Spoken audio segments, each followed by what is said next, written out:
کی چار صورتیں ہوتی ہیں۔ ایک تو یہ کہ طلاق جو شوہر نے بیوی کو دی ہے تو یا تو اس نے بوقت نکاح یا طلاق سے پہلے مہر مقرر کر دیا ہوگا یا نہیں۔ دو صورتیں ہوئی نا، ایک تو وہ عورتیں جن کا مہر مقرر ہو گیا بوقت عقد نکاح یا طلاق سے پہلے کسی بھی وقت مقرر ہو گیا، دوسرے لوگ جن کا مہر مقرر نہیں ہوا، یہ دو ہوئی۔ پھر ان سے دخول سے پہلے اس نے طلاق دی یا دخول کے بعد۔ خیال رہے کہ یہاں دخول معنی عام میں ہے، اس سے مراد صرف ہم مستری نہیں ہے، حقیقتاً ہم مستری ہو یا ہم مستری کے حکم میں ہو، لہذا خلوت سیاح کا بھی حکم وہی ہے، یہ آپ نے پڑھا کہ تو چار صورتیں بنی، دو کو دو میں ضرب دینے کے بعد چار صورتیں بنی۔ ایک تو وہ عورت کہ جس کا مہر مقرر ہوا اور مہر مقرر ہونے کے بعد دخول بھی ہوا، مدخولہ ہو گئی، اس کو طلاق۔ دوسرے وہ عورت کہ جس کا مہر مقرر نہیں ہوا اور ہم مستری ہوئی اور طلاق۔ تیسرے وہ عورت جس کا مہر مقرر ہوا تھا اور ہم مستری ہو گئی تھی بھی طلاق۔ اور چوتھے جس کا مہر مقرر ہوا تھا اور قبل ہم مستری طلاق۔ چار صورتیں بنی نا۔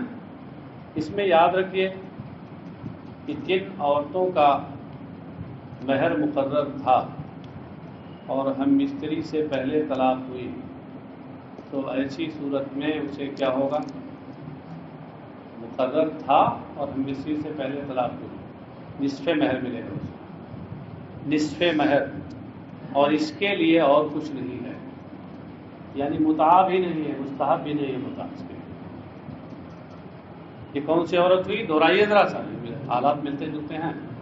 کون سی عورت؟ وہ اتنے لوگ بولنے لگے کہ ہم سن ہی نہیں پا رہے ہیں، وہی کام ہے۔ ایک تو وہ عورت جس کا مہر مقرر ہوا تھا اور ہم مستری سے پہلے طلاق لگا، تو اس کے لیے کیا ہے؟ نصف مہر ملے گا، اور متاع وغیرہ کچھ نہیں اس کے لیے۔ واجب تو ہونا دور کی بات، مستحب بھی نہیں۔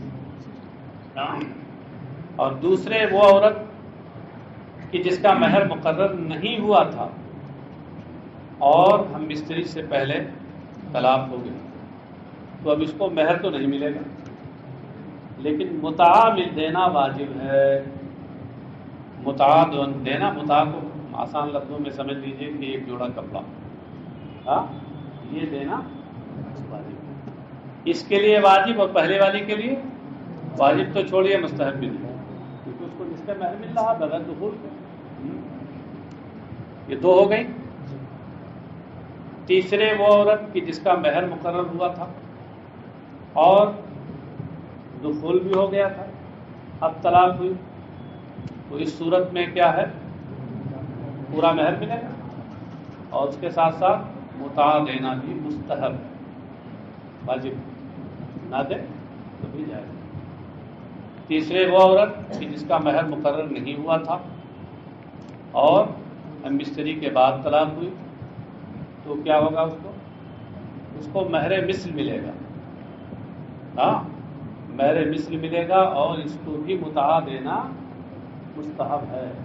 تو حاصل یہ ہوا کہ مستحب دو کو ہے، ایک کو واجب ہے اور ایک کو کچھ نہیں۔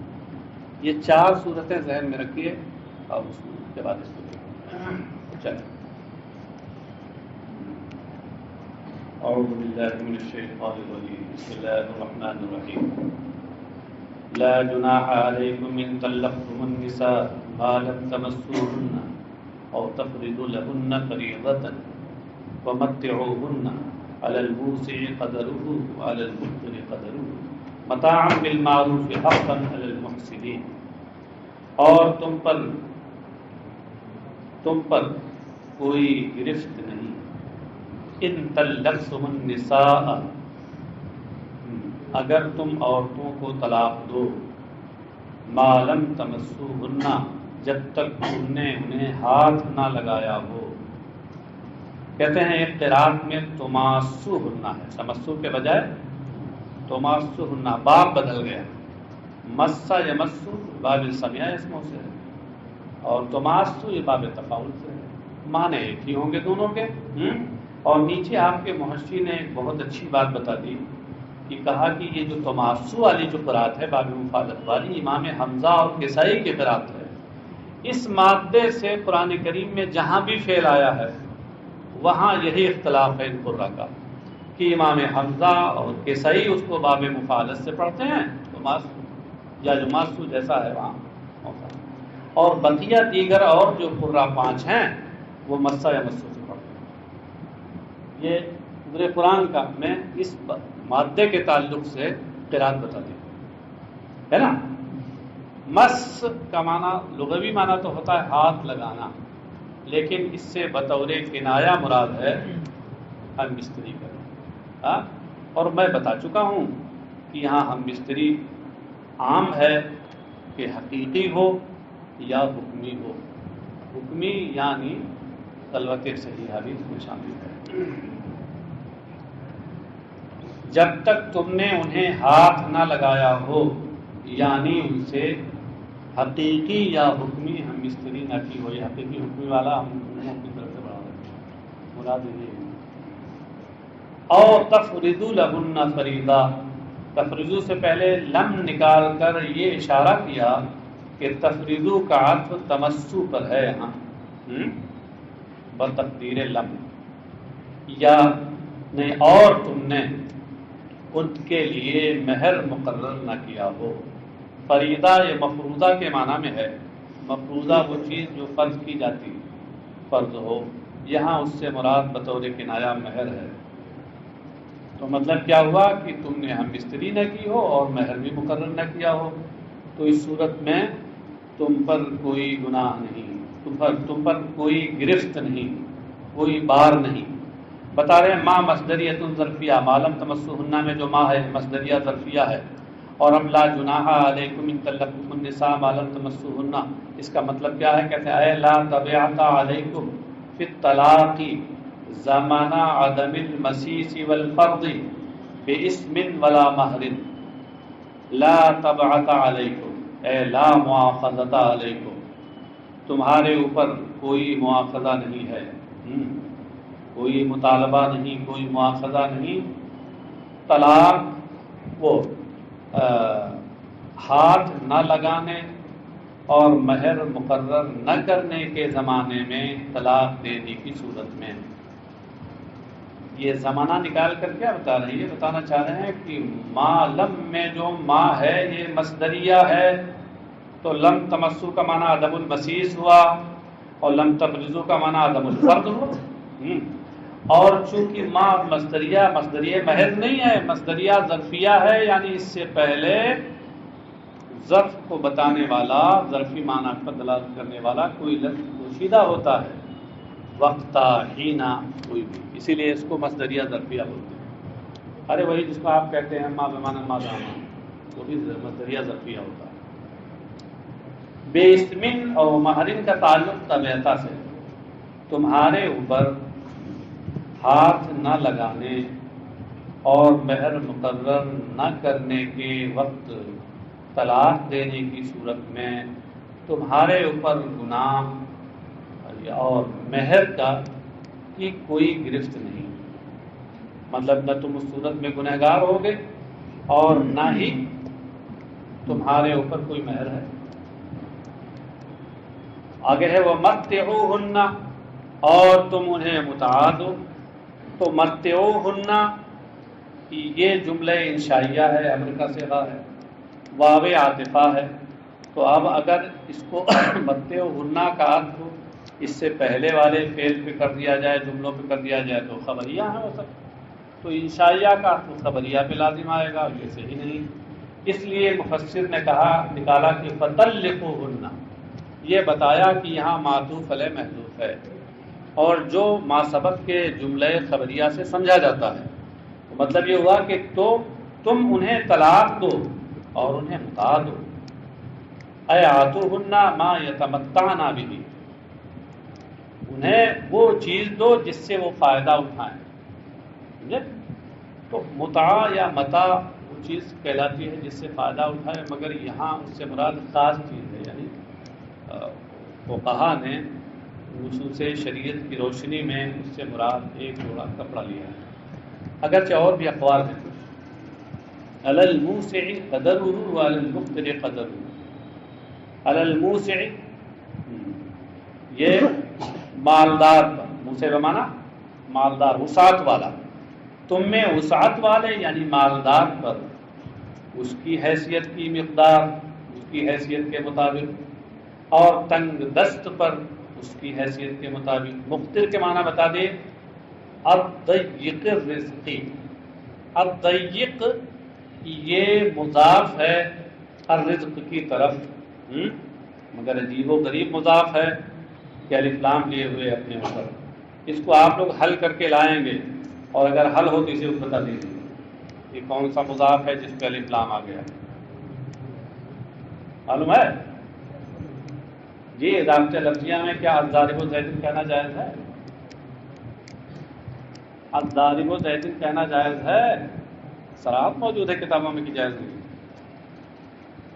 اب کیسا ہو کر حل کر کر لائیے، خود بحث دیکھ کے آئیے گا، ایسی جلد بازی نہیں۔ وعلی المقتر قدرہ الضیق الرزقی، یعنی تنگ دست پر اس کی حیثیت کے مطابق۔ کہتے ہیں یہاں دونوں میں دیکھیے، مالدار میں بھی اور تنگ دست میں، دونوں میں حیثیت کی اسناد اسی کی طرف کی گئی، قدرہ قدرہ، شوہر کی طرف کی گئی۔ کہتے ہیں یفید انہ لا نظر الی قدر الزوجہ، یہ اس بات کا فائدہ دے رہی ہے کہ اس میں بیوی کی حیثیت کو نہیں دیکھا جائے گا، بیوی کی حیثیت نہیں دیکھی جائے گی، بلکہ اس میں شوہر کی دینا اس کو ہے، تو اپنی حیثیت کے مطابق جوڑا دے گا۔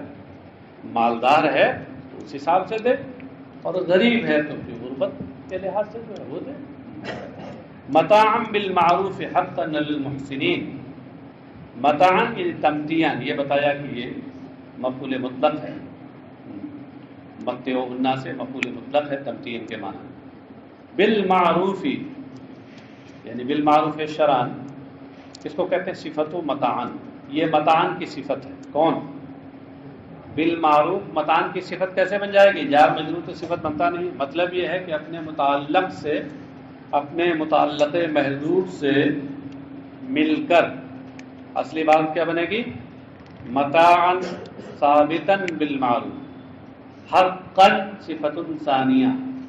یہ حقاً اس میں دو احتمال ہیں، کہ متاعاً کی صفت ثانیہ ہو پہلا احتمال، اور مصدر مؤکد، یا یہ مصدر تاکیدی ہو، کس کا؟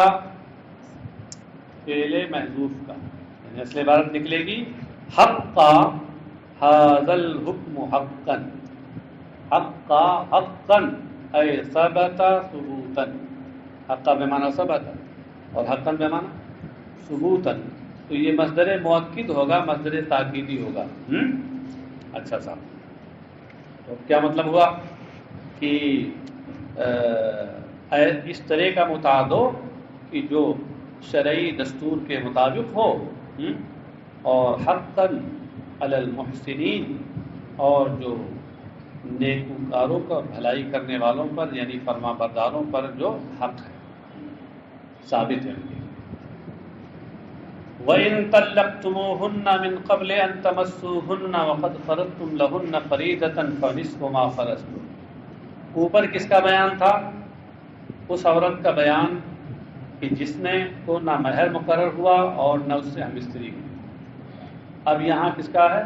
وَإِن طَلَّقْتُمُوهُنَّ، اور اگر تم انہیں طلاق دو اس سے پہلے کہ تم نے انہیں ہاتھ لگایا ہو، جب کہ تم نے ان کا مہر مقرر کر دیا ہو، فَنِصْفُ مَا فَرَضْتُمْ، تو تم نے جو مہر مقرر کیا ہے اس کا آدھا دینا ہوگا۔ سمجھ گئے بات؟ واضح ہے۔ فَنِصْفُ مَا فَرَضْتُمْ يَجِبُ لَهُنَّ، تو تم نے جو مہر مقرر کیا ہے اس کا نصف ان کے لیے واجب ہوگا۔ اس سے یہ بتایا کہ نصف ما فرضتم مبتدا ہے جس کی خبر یہاں محذوف ہے، تو آدھا دینا تو واجب ہوگا۔ وَيَرْجِعُ لَكُمُ النِّصْفُ، اور جو آدھا بچا وہ تمہاری طرف لوٹے گا۔ مطلب کیا کہ اگر مہر تم نے اپنے نکاحی کے وقت دے دیا تھا تو اب ایسی صورت میں کیا ہے، اور طلاق دے دی تم نے پہلے مستری سے پہلے، تو نصف تو اس کا حق بنے گا، نصف اس کو لوٹانا پڑے گا، بات سمجھے؟ اور اگر پہلے نہیں دیا ہے تو مطلب آدھا دینا ہے، آدھا تمہارے پاس محفوظ رہے گا، بات سمجھ میں آ گئی؟ الا ان يعفون او يعفو الذي بيده عقدة النکاح، الا یہ کہ یعنی لیکن یہ کہ وہ عورتیں معاف کر دیں، الا ان يعفون، الا کے بعد لیکن نکال کر اشارہ کیا کہ یہ استثناء منقطع ہے، لیکن کے معنی میں استثناء حقیقی اور استثناء متصل نہیں، لیکن یہ وہ عورتیں معاف کر دیں۔ اَيِ الزَّوْجَاتُ فَيَتْرُكْنَهُ، پہلی جو تفسیر ہے اَيِ الزَّوْجَات، اس سے یعفونا میں ضمیر نون کا مرجع بتایا ہے کہ یعفونا میں جو نون ہے یہ ضمیر جمع مؤنث ہے، جمع مؤنث غائب کی ضمیر ہے، اسی وجہ سے ان ناصبہ کے آنے کے بعد بھی یہ نہیں گری، اور اگر نون اعرابی ہوتا تو گر جاتا۔ فَيَتْرُكْنَهُ، اس سے یعفونا کی تفسیر ہوگی کہ یعفونا سے مراد ہے یترکنا، الا یہ کہ وہ بیویاں اسے معاف کر دیں یعنی اسے چھوڑ دیں، نہ لیں۔ او یعفو الذی بیدہ عقدۃ النکاح، یا یہ کہ وہ معاف کر دے جس کے ہاتھ میں نکاح کی گرہ ہے۔ نکاح کی گرہ کس کے ہاتھ میں رہتی ہے؟ نکاح ہونے سے پہلے نکاح کی گرہ ولی کے ہاتھ میں رہتی ہے، زوجہ کا جو ولی ہے، اور نکاح ہو جانے کے بعد نکاح کی گرہ شوہر کے ہاتھ میں ہوتی ہے۔ یہاں اس سے کون مراد ہے؟ امام اعظم ابو حنیفہ، امام شافعی، امام احمد بن حنبل یہ کہتے ہیں اس سے مراد شوہر ہے، اور امام مالک کا قول کیا ہے؟ ولی، کہتے ہیں هو الزوج، یہ بے ادہی عقدۃ النکاح کا مطلب اس سے مراد ہے شوہر۔ تو اب مطلب کیا ہوا کہ وہ بیویاں خود اسے چھوڑ دیں، نہ لیں، یا یہ شوہر معاف کر دے کہ اس نے جو پورا مہر دے دیا تھا اور طلاق اس نے ہم بچری سے پہلے دی تو آدھا مہر واپس ہونا چاہیے تھا، شوہر کہہ نہیں چلیے ہم نہیں لیں گے، معاف کر دیں، تو اختیار ہے، سمجھے؟ اسی کی روشنی میں فقہا نے یہ مسئلہ نکالا ہے، استنباط فرمایا کہ بوقت نکاح اگر مہر مقرر ہو گیا ہے تو اس کے بعد بھی میاں بیوی چاہیں تو اس میں تصرف کر سکتے ہیں۔ شوہر اگر مہر بڑھانا چاہے بڑھا سکتا ہے، بیوی مہر گھٹانا چاہے تو گھٹا سکتی ہے، کیونکہ اس کا حق ہے۔ اسی کی روشنی میں وعن ابن عباس فیترک لها الکل، تو یہ پورا اس کے لیے چھوڑ دے، وہ آدھا جو اس کا بنتا ہے واپسی والا وہ نہ لے۔ وعن ابن عباس الولی اذا كانت محجورة فلا حرج في ذلك، کہتے ہیں اور حضرت عبداللہ ابن عباس سے مروی ہے کہ الذی بیدہ عقدۃ النکاح، یہ ولی ہے جس کے ہاتھ میں نکاح کی گرہ ہے، یہ کون ہے؟ اس سے مراد ولی ہے، مگر ولی کب؟ اذا كانت محجورة، جب کہ وہ عورت محجورہ ہو۔ محجورہ جانتے ہیں؟ باب الحجر آپ لوگوں نے کیا، باب نے کتاب الحجر پڑھا ہوگا آپ لوگوں نے، ہاں؟ ارے کم سے کم قدوری میں پڑھا ہوگا کتاب الحجر، کہ کبھی کبھی تصرف سے روک دیا جاتا ہے، اور تصرف سے جس کو روک دیا جائے اس کو محجور کہتے ہیں، اس عمل کو حجر بولتے ہیں، ہاں؟ اور اس کے اسباب کئی ہوتے ہیں، نابالغ ہونا یہ ایک سبب ہے، ہاں؟ کہ نابالغ جو اسے تصرف سے روک دیا جاتا ہے، اور پاگل ہونا یہ بھی حجر کا ایک سبب ہے۔ مطلب یہ کہنے کا کہ اگر بیوی اور وہ عورت محجورہ ہو، کہ اسباب حجر اس میں پائے گئے ہوں، مثلا وہ نابالغہ ہے، اپنے اچھے برے کو نہیں سمجھتی ہے، تو ایسی صورت میں ظاہر سی بات ہے ذمہ دار ولی ہوگا، تو اب ولی چاہے تو تصرف کر سکتا ہے، معاف کر دے جاتا ہے۔ یا یہ ہے کہ وہ جنون اس پہ طاری ہو گیا، اب اس کی وجہ سے وہ محجورہ ہو گئی ہے، تو ظاہر ہے اس کو تصرف کا حق نہیں کرا، تو اس کا جو ولی ہے وہ تصرف کرے۔ یہ کہتے ہیں کہ عبداللہ ابن عباس سے مروی ہے کہ اس سے مراد ولی ہے جبکہ عورت محجورہ ہو، فلا حرج فی ذلک، تو اس میں کوئی حرج نہیں۔ وان تعفوا اقرب للتقوی ولا تنسوا الفضل بینکم، اور یہ ہے کہ تم معاف کر دو، یعنی اے شوہرو جو تم نے پورا مہر بیوی کو دے دیا تھا اور ہم مستری سے پہلے طلاق دے دی، نصف تمہارا ابھی بنتا ہے کہ وہ واپس کریں، یہ تم معاف کر دو، یہ تمہارے تقوی سے زیادہ قریب ہے۔ ان تعفوا اس کو کہتے ہیں مبتدا ہے، یعنی ان موصول حرفی اپنے صلہ سے مل کر کے مبتدا، اور خبرہ اقرب للتقوی، اس کی خبر اقرب للتقوی، ولا تنسوا الفضل بینکم، اور اپنے درمیان فضل و احسان کرنے کو نہ بھولو۔ کیا مطلب ہے؟ یعنی ان یتفضل بعضکم علی بعض، یہ الفضل بینکم کی تشریح کرنا ہے، یعنی اس چیز کو فراموش نہ کرو، آپس میں ایک دوسرے کے اوپر فضل و احسان کرنے کو فراموش نہ کرو، ایک دوسرے کے اوپر احسان کرتے رہو، کیونکہ تمہارا رشتہ جو ایسا ہوا تھا گہرا رشتہ تھا، اس کا تقاضا ہے کہ احسان ہونا چاہیے۔ ان اللہ بما تعملون بصیر، یقینا اللہ تمہارے اعمال کو دیکھ رہا ہے، اور دیکھ رہا ہے فیجازیکم بہ، تو تمہیں اس کی جزا دے گا، فضل و احسان سے کام لوگے تو اس کے مطابق جزا ملے گی۔ حافظوا علی الصلوات والصلاۃ الوسطی وقوموا للہ قانتین، نمازوں کی پابندی کرو اور خاص طور سے بیچ والی نماز کی، نمازوں کی محافظت کرو۔ الصلوات، اس کے بعد الخمس نکال کر اشارہ کیا کہ صلوات سے مراد صلوات مفروضہ ہیں، اور الف لام یہاں اس میں استغراق کا ہے۔ پانچوں نمازوں کی پابندی کرو، پانچوں نمازوں کی پابندی کا سے کیا مراد ہے؟ بے ادا یہاں فی اوقاتہا، محافظہ علی الصلوات کے معنی بتا دیے، با لا کر کے، بائے تصویر، یعنی ان کے وقت میں ادا کر کے ان کی پابندی کرو۔ محافظہ علی الصلوات سے مراد کیا ہے؟ نمازوں کے صحیح اوقات میں ان کی صحیح ادائیگی، یہ ہے محافظہ علی الصلوات، نمازوں کی نگہداشت۔ والصلاۃ الوسطی، خاص طور سے بیچ والی نماز۔ صاحب بیچ والی نماز کیا ہے؟ مفسر نے یہاں 3 قول ذکر کیے ہیں۔ ہی العصر، ایک قول جو سب سے راجح ہے ان کے نزدیک وہ ہے وہ عصر کی نماز ہے، کما فی الحدیث رواہ الشیخان، جیسا کہ حدیث میں ہے، جس حدیث کو امام بخاری اور امام مسلم نے صحیحین میں روایت کیا، یہ عصر کی نماز ہے۔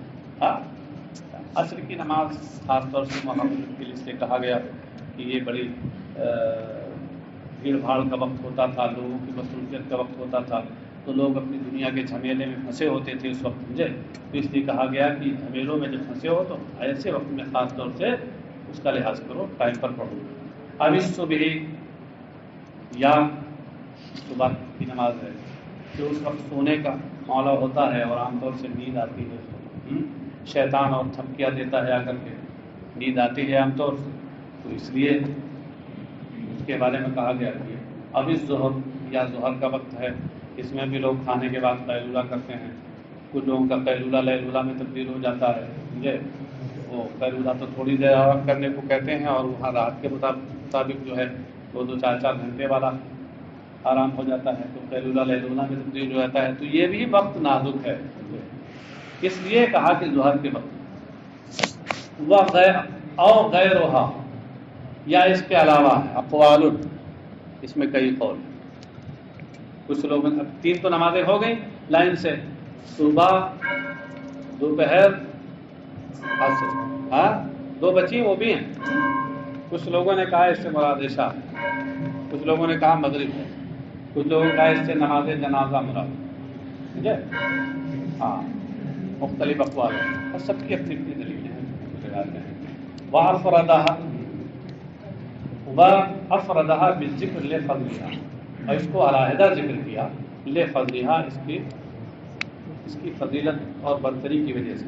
مطلب یہ ہے کہ حافظوا علی الصلوات میں الصلوات کے ضمن میں عموم میں تو یہ داخل ہے، لیکن خاص کا عام پر جو عطف کیا ہے کسی خصوصیت کی بنیاد پر، وہ خصوصیت ہے اس کی فوقیت اور برتری کو بتانا. اور یہ تو ہوتا ہے، ہر زبان میں ہوتا ہے، آپ کی زبان میں بھی ہوتا ہے. قوموا للہ قانتین، اور نماز میں اللہ کے حضور قنوت کی حالت میں کھڑے ہو.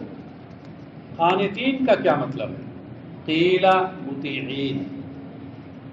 ایک قول یہ ہے کہ قانتین کا معنی ہے مطیعین، یعنی اللہ کی اطاعت کرتے ہوئے نماز میں کھڑے ہو، جیسے ایک فرمانبردار بندہ کھڑا ہوتا ہے اس طرح کھڑے ہو. لقوله صلی اللہ علیہ وسلم کل قنوت فی القرآن فهو طاعۃ، رواہ احمد وغیرہ. کیونکہ نبی اکرم صلی اللہ علیہ وسلم کی حدیث میں آیا ہے کہ قرآن میں جہاں جہاں قنوت ہے اس سے مراد طاعت و فرما برداری ہے، تو قنوت ہی سے تو قانتین بنا ہے. تو قانتین کے معنی کیا ہو جائیں گے؟ مطیعین. امام احمد اور دیگر محدثین نے اسے اپنی کتابوں میں روایت کیا. وقیل ساکتین، اور کہا گیا ہے قانتین کے معنی ہیں ساکتین. تو مطلب کیا ہوا قوموا للہ قانتین کا؟ یعنی اللہ کے حضور خاموشی کے ساتھ نماز میں کھڑے ہو. ہاں لحدیث زید بن ارقم كنا نتكلم في الصلاة حتى نزلت فأمرنا بالسكوت ونهينا عن الكلام، رواه الشيخان. یہ حضرت زید بن ارقم کی اس حدیث کی وجہ سے، جس میں یہ مضمون ہے کہ ہم لوگ نماز میں بات کر لیا کرتے تھے. پہلے شروع میں ہم لوگ نماز میں بات کر لیا کرتے تھے، حتی نزلت، یہاں تک کہ یہ آیت نازل ہوئی قوموا للہ قانتین. یہاں تک کہ یہ آیت نازل ہوئی تو ہمیں خاموش رہنے کا حکم دیا گیا اور گفتگو سے ہمیں روک دیا گیا. اس حدیث کو شیخین نے، امام بخاری اور مسلم نے صحیحین میں روایت کیا. سمجھے صاحب؟ فَإِنْ خِفْتُمْ فَرِجَالًا أَوْ رُكْبَانًا فَإِذَا أَمِنْتُمْ فَاذْكُرُوا اللَّهَ كَمَا عَلَّمَكُم مَّا لَمْ تَكُونُوا تَعْلَمُونَ. اب یہاں سے کچھ نماز کے تعلق سے دیگر اور مسائل ہیں، جیسے خوف، صلاۃ الخوف ہو اس کا مسئلہ، یا سفر کا مسئلہ ہو. فَإِنْ خِفْتُمْ، تو اگر تمہیں ڈر ہو، اندیشہ ہو، من عدو او سیل او سبع، دشمن کا ڈر ہو یا سیلاب کا ڈر ہو یا درندے کا ڈر ہو. فَرِجَالًا او رُكْبَانًا، رجال راجل کی جمع ہے اور رکبان راکب کی جمع ہے، اور یہاں رجالن اور رکبانہ یہ دونوں حال واضح ہیں، اور اس کا فعل عامل یہاں محذوف ہے، یعنی اصل میں ہے فصلوا رجالن اور رکبانہ. رجالن جمع راجلن اے مشاتن، راجل ماشی کے معنی میں، تو رجالن کا معنی مشات. صلو یہ نکالا ہے فعل ناصب کو. تو تم پیدل نماز پڑھو، اور رکبانن یا سواری کی حالت میں نماز پڑھو. یہ رکبانن یعنی جمع راکبن اے کیفا امکنا، یعنی جس طرح تم سے ہو سکے اس طرح نماز پڑھو. سواری پہ سوار ہو، اندیشہ ہے کہ نیچے آئیں گے دشمن حملہ کر دے گا، یا نیچے آئیں گے درندے کا خوف ہے، نیچے آئیں گے سیلاب ہے، بہ جانے کا خوف ہے، وغیرہ وغیرہ، تو سواری پہ پڑھ لو. کیفا امکنا مستقبل القبلۃ وغیرہ، جس طرح بھی ہو سکے قبلہ کی طرف رخ کرتے ہوئے یا رخ کرتے ہوئے نہ ہو. یومی بالرکوع والسجود، کہ یوما بلکہ پڑھو یوما بالرکوع والسجود، اس میں رکوع اور سجدہ اشارہ سے کیا جائے گا. اشارے سے رکوع سجدہ کرنے کا مطلب کیا ہے؟ یعنی رکوع میں بھی ہلکا سے جھکنا ہے اور سجدے میں بھی ہلکا سے جھکنا ہے. صرف اتنا خیال کرنا ہے کہ رکوع میں اس سے کم جھکنا ہے جتنا سجدے میں جھکے. یہی ہے اشارے سے نماز پڑھنے کا مطلب. بات سمجھے؟ اس کے لیے باضابطہ حکم زمین تک نہیں پہنچ جانا ضروری. فَإِنْ أَمِنْتُمْ فَاذْكُرُوا اللَّهَ كَمَا عَلَّمَكُم مَّا لَمْ تَكُونُوا تَعْلَمُونَ. تو اگر تم خوف سے امن میں ہو جاؤ تو تم اللہ کا ذکر کرو. ذکر الہی سے مراد یہاں نماز ہے. ذکر الہی عام ہے، یہ نماز کی صورت میں بھی ذکر الہی ہوتا ہے، اس کے علاوہ اور صورتیں بھی ذکر الہی کی ہیں. تو ذکر الہی عام ہے، عام بول کر خاص مراد لیا گیا ہے. یہ مفعول یہاں پر یہ کیا ہے؟ مجاز مرسل. مجاز مرسل ہے، علاقہ عموم ہے. یہاں فاذکروا اللہ ہے، صلو، تم اللہ کا ذکر کرو یعنی نماز پڑھو. کما علمکم ما لم تکونوا تعلمون، جیسا اس طرح جیسے اس نے تمہیں وہ سکھایا جو تم نہ جانتے تھے. قبل تعلیمہ من فرائضها و حقوقها، یعنی اس کے سکھانے سے پہلے جس کو تم نہ جانتے تھے. جیسے تم کو اس نے وہ سکھایا، وہ سے کیا مراد ہے؟ معلوم میں ما جو ہے اس سے کیا مراد ہے؟ یعنی اس کے فرائض اور اس کے حقوق تم کو سکھا دیے جو اس کے سکھانے سے پہلے تم نہ جانتے تھے.